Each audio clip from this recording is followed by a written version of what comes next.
Hey, we're getting ready to replace the strut and the stabilizer link on this 2009 Jetta. Tools you're going to need if you want to if you're going to do this is a 13 millimeter for this up here on the top. There's 3 bolts right here on the top that'll go around the strut, and you're going to have to remove those. There's 3 of them. 13 millimeter there. A 19 millimeter Allen wrench for the axle, the CV axle there. You're going to need, what is that, 18?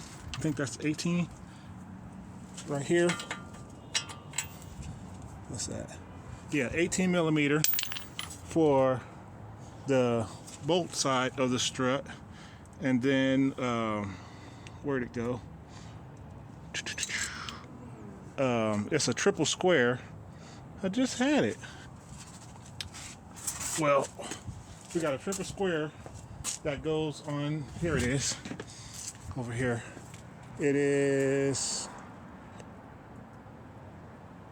144 S2. 144 S2 triple square, which is going to be on the strut itself, the back side of it, and then it's 17 millimeter on the ball joint, on the bottom of the ball joint there. There's 3 of them, and then you need the 7 millimeter Allen wrench for the brake caliper right here. You're going to need a flathead screwdriver to remove the tab on the brake line right there. And then it's 17, I believe that was a 17 millimeter on the, 17 millimeter for the stabilizer link. And the stabilizer link, actually, let's see, is it?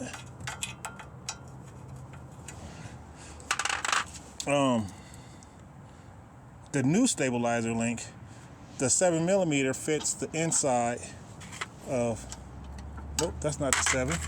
It was 6 millimeter fit the inside of the new stabilizer link to hold it. And on the other side, I ended up not even having to use it. And then on this side, I didn't use the Allen wrench. I just put it in a bind, and so that it wouldn't spin, and I used the 17 millimeter socket and got those off of there. And what else? Yeah, that's pretty much it. Oh, hydraulic floor jack, and the flathead screwdriver for the spring on the brake.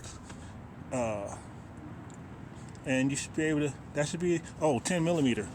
You're gonna need a 10 millimeter to remove that hanger on the spindle, because otherwise you'll end up breaking stuff. So we will remove the caliper, remove the bolt from the center of the CV axle. We'll remove the 3 bolts on the bottom of the ball joint. We'll remove the bolt that goes through the back of the spindle for the hold the strut in place. We'll remove the stabilizer link, and we will remove the 3 bolts on the top of the strut, and that whole thing will kind of flip out. I didn't disconnect the tie rod in. I left that connected, and I moved everything, and when I replaced the new one, I used a drill with a wire brush and cleaned the inside of the spindle. I also cleaned the paint off of here because it was extremely tight. You might not have to do that, I don't know. And then I oiled it. I put some oil on there, and I was able to get it in, and it didn't want to go all the way down. So after I got the strut in, I put the jack under the ball joint there, put some pressure on it, but not enough to actually lift the car off the jack stand. And then I took the hammer and hit it in this area down here, and it ping popped right down, went right into place. But I had it almost all the way in, but not all the way. It was to the point where this tab here was in the way of getting the bolt in, because that goes underneath the bolt, and so you have to get that all the way down, and it has a little ledge that'll stop it so it don't go too far. And so you have to get it all the way down, and then you can get the bolt through. If you don't get that all the way down, the bolt won't go through. And so that's what I had to do in order to get that down. And it went somewhat smooth. I might come back and do some step-by-step as I go through this, but I won't be able to film it as I'm doing it. But I could take shots as I take it apart. Oh, the other side didn't have that Torx bit on the rotor, but you might not need it. Oh, and if you can't get that bolt out there in the middle, it's a pretty simple fix. What I did is I stuck one of the lugs in the hole, and then take a screwdriver and stick it through the rotor like that, and then you can spin it and it'll hold it in place, so you can put enough pressure on there to remove that bolt. But make sure you put a bolt in there, because otherwise you might end up breaking that one if you have it. And use the hydraulic jack if you need to. I ended up using the hydraulic jack, putting it back together.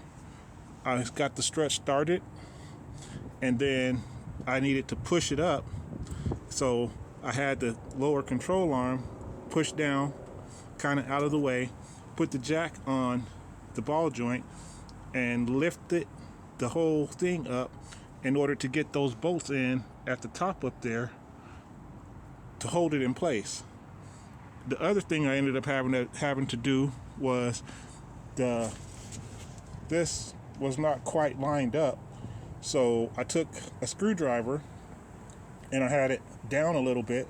I had it down a little distance, and so I stuck a screwdriver through the hole, Phillips screwdriver through the hole, and so it would line it up. And then I jacked it up a little bit so that I could get another screwdriver to into the hole, this groove here, and I spun it.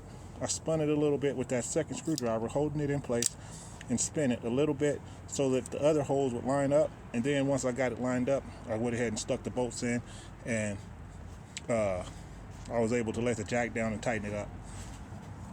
But it wasn't too bad. But I'm gonna go ahead and get started on this, because it's starting to get dark, and try to get it done.